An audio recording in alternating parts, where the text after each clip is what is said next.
අදත් හැමදාමත් වගේ ඔයාලා මගේ channel එකට ගොඩක් ආදරෙන් පිළිගන්නවා. හෙට අපි අපේ ගෙදර යන්න තමයි ඉන්නේ. නෑගම් බලන්න යන්න. ඉතින් අද අපි දෙන්න ආවා මෙන්න මේ ටික අරන් යන්න ටවුන් එකට. හෙට උදේ වෙනකම් මට ඉවසිල්ලක් නෑ. මාස 1කමාරකින් වගේ තමයි මේ ගෙදර යන්නේ. අපි හදපු කෑවුමුයි ඒ හැමදේමත් අරගෙන ඔන්න අපි නෑගම් බලන්න යන්න ලෑස්ති. ඉතින් අපේ වෑන් එක ඉස්සරහින් ගියා. අපි දෙන්නත් දැන් යන ගමන් තමයි ඉන්නේ.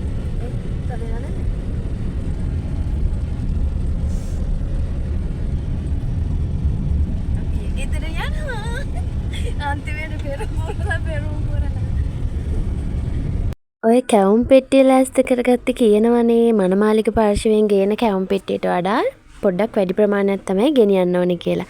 අපිත් ඉතින් එහෙම තමයි ලෑස්ති කරගත්තේ. අපි කෑමත් හදාගත්ත ගෙදර ගෙනියන්න. මොකද එහෙම තමයිලු සිරිත් අනුනම් යද්දි කෑම ගෙනියන්න ඕනලු කෑම එකක්. එක එක ප්‍රදේශවල එක එක සිරිත් තමයි තියෙන්නේ. ඉතින් අපේ පැත්තේ නම් මේ විදිහට තමයි කරන්නේ. ඒ කියන්නේ ගෙදරින් පිරිසක් එකතු කරගෙන ගෑනු ළමයාගේ ගෙදර යනවා. ඔයාලගේ ප්‍රදේශයේ කොහොමද සිද්ධ වෙන්නේ කියලා කමෙන්ට් එකක් දාන්නත් අමතක කරන්න එපා. ගොඩ කාලෙකින් පස්සේ ගම දකිද්දි පුදුම තරම් සතුටක් තමයි මට නම් දැනෙන්නේ. මම බලාපොරොත්තු වුණාටත් වඩා ලස්සනට අපේ ගෙදර අය අපිව පිළිගන්න හැමදේම ලස්සනට ලෑස්ති කරලා තිබුණා. කාලෙකින් ගෙදර දකින්න සතුට වචන වලින් නිම කරන්න බෑ නේද? මේ විදිහට තමයි අපේ උදේ කෑම තිබුණේ. ඉතින් කෑම මේසේ වීඩියෝස් ගන්න බැරි වුණා. ගෙට එන තැන වීඩියෝස් ගන්න බැරි වුණා. මොකද ඒ තරම් සතුට වැඩි මට ෆෝන් එක ගානක් නැති වුණා. ඉතින් පේනවන්නේ නැන්ද ළඟට වෙලා ආපු වෙලාවෙ ඉඳන්ම ලන්ච් එක ඊටත් වඩා ලස්සනට තිබුණා. ඒත් මට එතනදිත් වීඩියෝස් ගන්න බැරි වුණා. මොකද වැස්ස නිසා අපිට මට ඒ වැඩේ කරගන්නත් බැරි වුණා. ඊට පස්සේ හැමෝම ගියාට පස්සේ අපි හැමෝම ගියා හබීගේ දෙවෙනි අක්කගේ බබාගේ බර්ත්ඩේ එක අද. එයාලා හැමදාමත් වගේ බර්ත්ඩේ එක දවසට වැඩිහිටි නිවාසෙට දාන දෙනවා. ඉතින් අදත් ඒක තිබුණ නිසා අපි දෙන්නත් ආවා ඒ වැඩේට. ඊට පස්සේ දවසේ උදේ අපි අපේ ගෙදර ඉඳන් අපේ ගෙදර අයත් එක්ක අපේ ගමේ ලස්සන තැනක් තියෙනවා. එතෙන්ද යන්න තමයි මේ යන්නේ. පේනවනේ බට්ටෝ දෙන්න ඉතින් මං ගාවට වෙලා ඉන්නවා. ඔන්න අපි ආවා. මේ තමයි හලාබ පාලම. ඉතින් අපේ ගමේ තියෙන ලස්සනම තැනක් තමයි මේ. මේ තරම් ලස්සන ගමක මට ඉපදෙන්න ලැබුණ එකත් ලොකු වාසනාවක් විදියට තමයි මම නම් දකින්නේ. ඉතින් ඔයාලටත් මේ ලස්සන තැන බලන්න එන්න දැන් ඕන තරම් පහසුකම් තියෙනවා.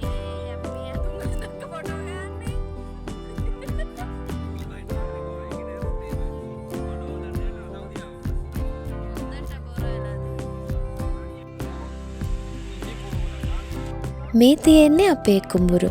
ඉතින් මම මේ වගේ පොඩි කාලේ ඇත්ති වෙන්නකන් දුව පැන ඇවිදලා තියෙනවා. ඒ කාලේ තිබුණ විදිහයි දැන් තියෙන විදිහයි ගොඩක් වෙනස් වුණාට ඒ මතක ඒ විදිහටම තාමත් පරිස්සමට මගේ හිතේ තියෙනවා. මේ පාලමට පහලින් ඔයක් තියෙනවා. ඉතින් මේකේ පුංචි කාලේ අපි නම් ඇත්ති වෙනකන් නාලා තියෙනවා. ඒ නිසා හස්බන්ඩ් ඇවිල්ලා නැති නිසා අපි ආවත් එක්කන් ආවා අද මෙතන නාන්න. ඔන්න අපි ඇත්ති වෙනකන් මේ වතුරේ නටන්න තමයි අද ඇවිල්ලා ඉන්නේ. ඉතින් චූටි කෑම ටිකකුත් අපි ලෑස්ති කරගත්තා. මොකද නාලා ඉවරනම ඉක්මනට බඩගිනි වෙනවනේ. ඒ නිසා මම බීම ටිකකුයි කෑම ටිකකුයි හදාගත්තා. අපේ අනිත් යාළුවෝ දෙන්නත් එන ගමන් කිව්වා. ඉතින් එයාලා නම් නාන්නේ අපි ඇඳුම් ගෙනාව නිසා ඇත්ති වෙනකම් මෙතන නෑවා. එයාලා ටික නාන්න ගත්තා.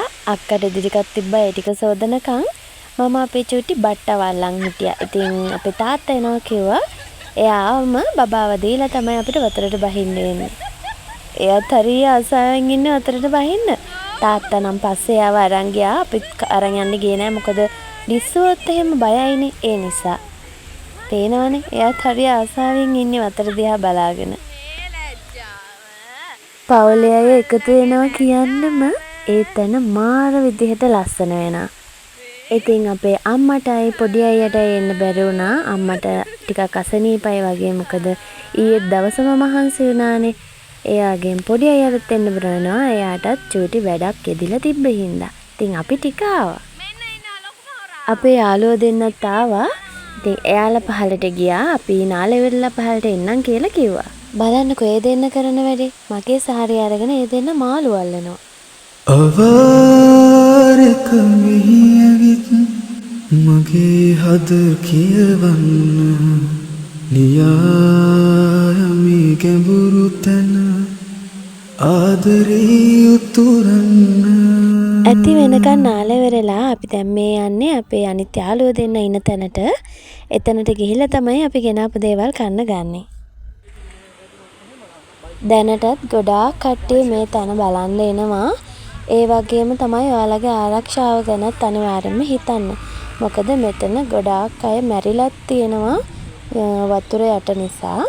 ඉතින් සමහර කාලවලට වතුර වැඩි වෙනවනේ වැස්ස දවස් වලට එහෙම. ඒ නිසා ගොඩාක් පරිස්සමෙන් ඇවිල්ලා මේ ලස්සන තැන බලලා සතුටින් යන්න.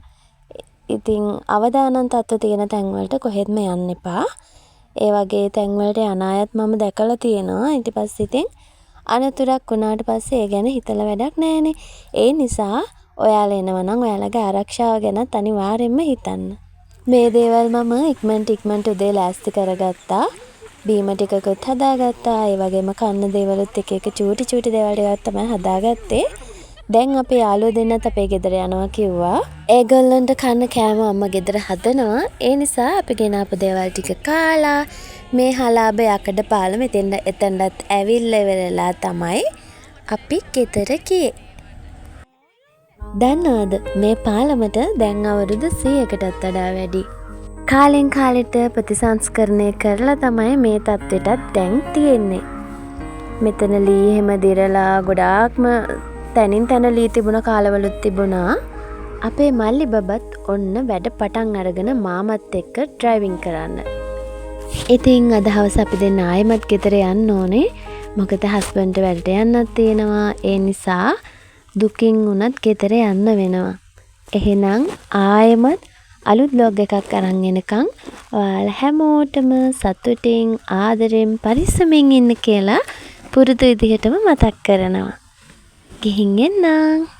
අවාරක මෙහි ඇවිත් මගේ හද කියවන්න නියායමි ගැඹුරු තැන ආදරේ උතුරන්න. හමායන සුළඟකින් මගේ නම විමසන්න